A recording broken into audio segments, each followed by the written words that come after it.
अस्सलाम वालेकुम dear traders. आज मैं आपके लिए VSA की एक और स्ट्रेटजी लेकर आया हूँ जो कि 1 आवर में काम करती है और इसकी मदद से आप डेली बेस पर ट्रेड्स निकाल सकते हैं। तो सबसे पहले आपने ये देखना है कि जिस दिन आपने ट्रेडिंग करनी है उस दिन MT4 के तकरीबन 17 ओ क्लॉक आम तौर पर बड़ा वॉल्यूम लगता है, अल्ट्रा हाई वॉल्यूम उस दिन का अल्ट्रा हाई वॉल्यूम आने के बाद आपने कैंडल पैटर्न देखना है कि किस पैटर्न पर वो वॉल्यूम लगा है। अगर तो सेल की कैंडल है, इसको VSA में शेक आउट कहते हैं और स्टॉपिंग वॉल्यूम भी कहते हैं बाज़ लोग। तो असल में हमने ये समझना है कि इसका मकसद क्या है। यानी अगर मार्केट में बड़ा वॉल्यूम आया है तो ये तो हम जानते हैं कि स्मार्ट मनी मार्केट में एंटर हो चुकी है।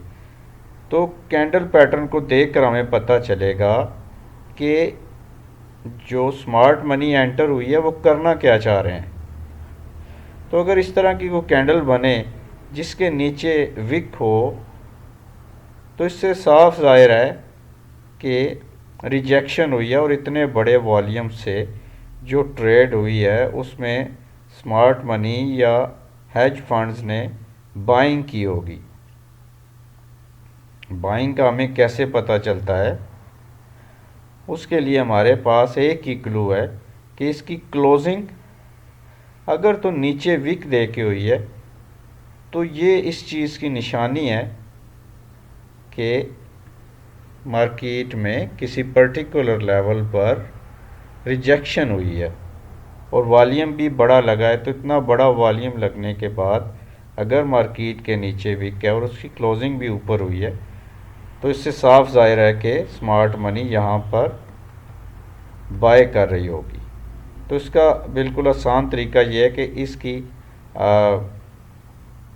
हाई को मार्क कर लें उस कैंडल की जिस पर बड़ा वॉल्यूम लगा है और उसकी लो को मार्क कर लें। ठीक है। अब जब भी मार्केट इसकी हाई को ब्रेक करे तो आप यहाँ से बाय की ट्रेड ले सकते हैं और स्टॉप लॉस आपने इस कैंडल के नीचे रखना है। इसी तरह अगले दिन आ जाएं,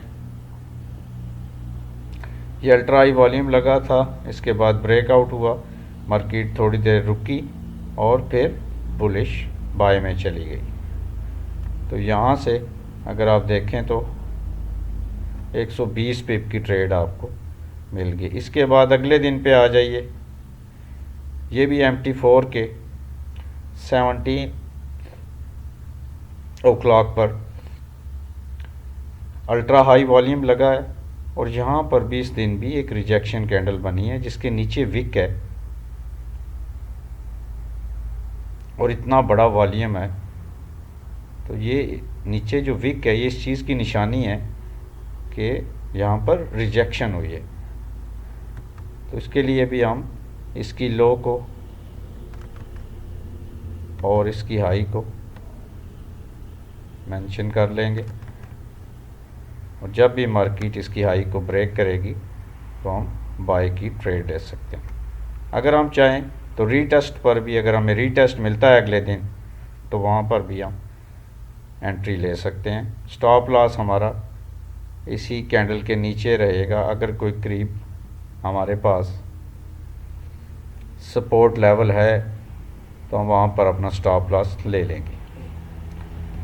इसी तरह अगर देखिए आप नेक्स्ट डे सेम टाइम पर फिर वही रिजेक्शन कैंडल बनी जिसके नीचे विक थी।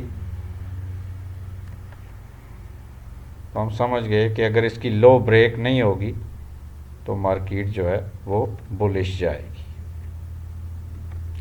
चूँकि मार्केट पहले से बहुत ज़्यादा बुलिश जा चुकी थी लेकिन फिर भी ब्रेकआउट पर हमें 20-22 पिप की ट्रेड मिल गई। अब उससे अगले दिन आ जाइए। अगले दिन क्या हुआ है कि मार्केट तेज़ी से नीचे आई है और नीचे आकर उसने सेम टाइम पर अल्ट्रा हाई वॉल्यूम से एक डाउन बार बनाई है जिसके नीचे विक है। तो इसकी भी हम हाई और लो मार्क कर लेंगे।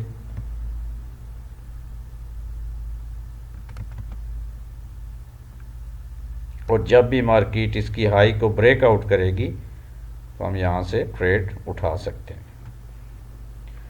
नेक्स्ट डे आप देखिए, नेक्स्ट डे भी सेम टाइम पर एक अल्ट्रा हाई वॉल्यूम आया है और एक ऐसी कैंडल बनी है जिसके नीचे विक है।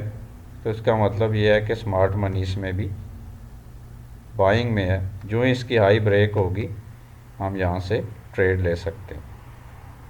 अगर हम सेव एंट्री के कायल हैं तो रीटेस्ट पर हम ट्रेड ले सकते हैं। तो इसकी मदद से आप रोज़ाना की बुनियाद पर आराम से ट्रेड कर सकते हैं। नेक्स्ट डे देखिए कि मार्केट नीचे आई और नीचे आकर उसने सेम टाइम पर एक रिजेक्शन कैंडल बनाई है जो कि बुलिश कैंडल है, लेकिन उसके नीचे विक है और वॉल्यूम अल्ट्रा हाई है। अगर इतना बड़ा वॉल्यूम लगा और स्मार्ट मनी मार्केट को नीचे लेकर जाना चाह रही थी तो ये विक ना बनती बल्कि एक लंबी डाउन बार बन जाती। तो नीचे विक और अल्ट्रा हाई वॉल्यूम और बैकग्राउंड में फौरी सेलिंग, ये इस चीज़ की निशानी है कि स्मार्ट मनी यहाँ से बाय करना चाह रही थी। इसकी हम हाई लगा लेते हैं और हाई ब्रेकआउट पर हम 20-25 पिप की ट्रेड आराम से ले सकते हैं। तो डियर ट्रेडर्स, ये एक बिल्कुल आसान सी स्ट्रेटजी है जो मैंने आपको बताई है। अगर आप इसको मज़ीद डीपली सीखना चाहते हैं तो आप मेरे व्हाट्सएप नंबर पर रब्ता कर सकते हैं और 1-on-1 यानी ऑनलाइन आपको ट्रेनिंग दी जाएगी और उसकी कुछ फ़ीस है जो आपको पे करनी पड़ेगी, जिसके बाद आप डायरेक्ट मुझसे तफसीली कोर्स भी इसका कर सकते हैं। लेकिन ये स्ट्रेटजी मैंने बता दी है, आप इस पर वर्क करें तो आप आसानी से रोज़ाना की बुनियाद पर कुछ ना कुछ इसमें से डेली निकाल सकते हैं। शुक्रिया।